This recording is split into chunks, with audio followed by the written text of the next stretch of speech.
প্রিয় দর্শক, আসসালামু আলাইকুম। হাসিনা আর যাই করুক, দেশের জন্য অনেক কাজ করেছে বলা পাবলিক গুলার জন্য একটা তথ্য জানিয়ে দিই, একটু ভালো করে শুনবেন। বাংলাদেশের বর্তমান ঋণ কত জানেন? 99.3 বিলিয়ন মার্কিন ডলার। আই রিপিট, 99.3 বিলিয়ন মার্কিন ডলার। আর গত বছরে পাচার হয়েছে কত জানেন? 94 বিলিয়ন মার্কিন ডলার। হিসাব করে দেখলাম, তিনি যেই টাকা পাচার করেছেন সেই টাকা দিয়ে মাত্র 697টা মেট্রো রেল, 397টা স্যাটেলাইট আর 36টা পদ্মা সেতু বানানো যেত। একটা 1000 টাকার নোটের ডাইমেনশন কি, সেটা নিয়ে না হয় অন্য এক সময় আলাপ করা যাবে। ধরুন 11 লক্ষ কোটি টাকা 1000 টাকার নোট দিয়ে একটার উপর একটা রাখলে এর উচ্চতা কত হবে জানেন? 750.5 কিলোমিটার। বাংলাদেশের সর্বোচ্চ উচ্চতার পাহাড়ের উচ্চতা কত? 1063 মিটার। এক লেয়ারে সাজালে এই টাকা জায়গা করে নেয় কত? 124.76 বর্গ কিলোমিটার। আর ঢাকার সাইজ মাত্র 306 বর্গ কিলোমিটার, চট্টগ্রাম 155 বর্গ কিলোমিটার।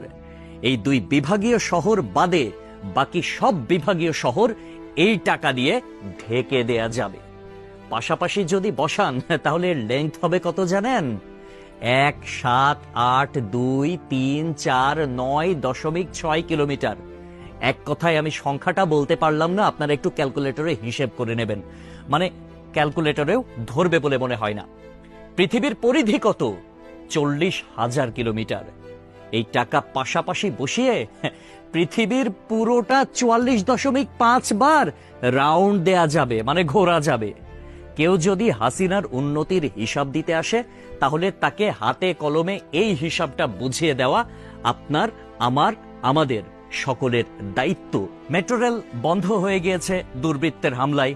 এটা ঠিক করতে 1 বছর সময় লেগে যেতে পারে, ন্যূনতম, মানে কমপক্ষে 1 বছর সময় লাগবে এটা বলা হয়েছিল। এটা ঠিক করতে বাজেট ধরা হয়েছিল 300 কোটি টাকা। অথচ 2টা স্টেশন বাদ দিয়ে খুব সহজেই মেট্রো রেল চালু করা যেত, কিন্তু সেটা করেন নাই তার সঙ্গপাঙ্গরা। কারণ খেতে হবে, বেগম পাড়ায় টাকা পাঠাতে হবে, বেগম পাড়ায় বেগমরা গিয়ে ফুলে ফেপে উঠবে, তারা আরামসে দাস দাসী নিয়ে দিন কাটাবে।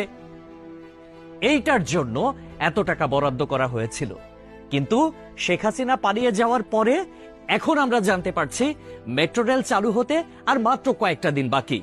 তাহলে বোঝেন ব্যাপারখানা।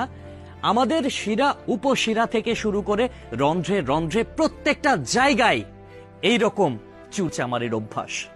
মানে দেশে উন্নয়ন হবে, উন্নয়নের আগে কে কয় টাকা ভাগ করে খাবে, এইটাই হচ্ছে তাদের টেন্ডেন্সি, এইটাই হচ্ছে তাদের মানসিকতা। পদ্মা সেতু হয়েছে কত টাকায় আপনারা সবাই ভালো করে জানেন। মেট্রো রেল হয়েছে কত টাকায় আপনারা সবাই জানেন। এলিভেটেড এক্সপ্রেস ওয়ের হিসাবটাও একটু গুগল করলে জানতে পারবেন। অথচ অন্যান্য দেশে এটার অর্ধেকও খরচ হয় না। তাহলে বাকি টাকা কই যায়? এক কথায় উত্তর, বেগম পাড়ায়।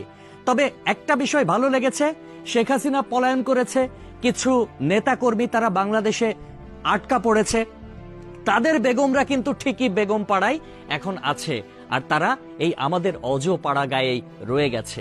একটা কথা সব সময় মনে রাখবেন, পাপ বাপকেও ছাড়ে না। প্রকৃতি ছাড় দেয় কিন্তু ছেড়ে দেয় না। সবকিছুর হিসাব পয় পয় করে দিতে হবে একদিন। সবাই ভালো থাকবেন। আসসালামু আলাইকুম।